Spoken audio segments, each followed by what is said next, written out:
જૂનાગઢના બગડુમાં બાળક પર દીપડાએ ગંભીર પ્રકારે હુમલો કર્યો।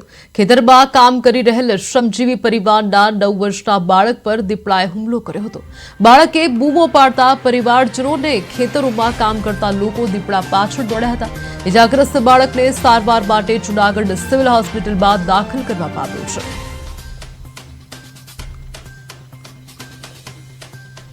બગડુમાં બાળક પર દીપડાએ ગંભીર પ્રકારે હુમલો કર્યાની વાત સામે આવી છે। 9 વર્ષના બાળક પર દીપડાએ ગંભીર પ્રકારે હુમલો કર્યો હતો।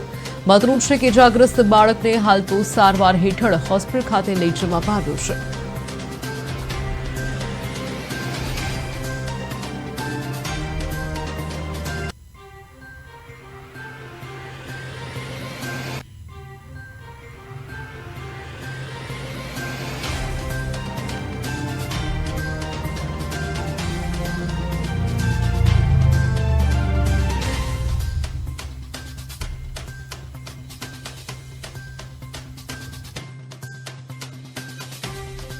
ઘટના સ્થળે એવો બનાવ બન્યો કે અમે વાડીએ હતા, હું ને મારા છોકરો ભાઈ ને હું પાણી વાળતો હતો। મારો છોકરો છે એટલે આયલો આવતો હતો, ત્યાંથી દીપડાએ એને ઝપકી લીધો ને ખેંચી કરીને વયો ગયો દીપડો એને।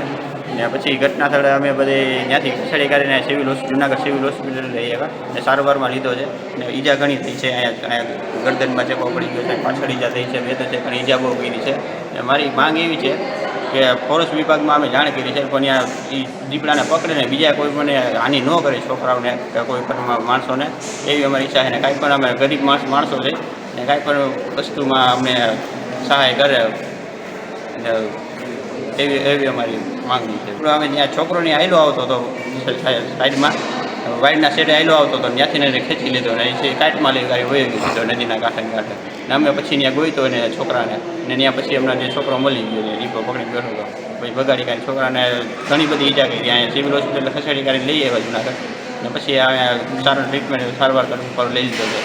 માંગ એટલી કે દીપડાને ત્યાંથી પકડે ને ફોરેસ્ટ વિભાગવાળા ને બીજે કોઈને હાનહાનિ ન કરે એવી અમારી માંગ છે। ને ગરીબ માણસો છે તો અમને કોઈને કાંઈ સહાય સરકાર સહાય કરતા હોય તો બધી માંગણી છે અમારી।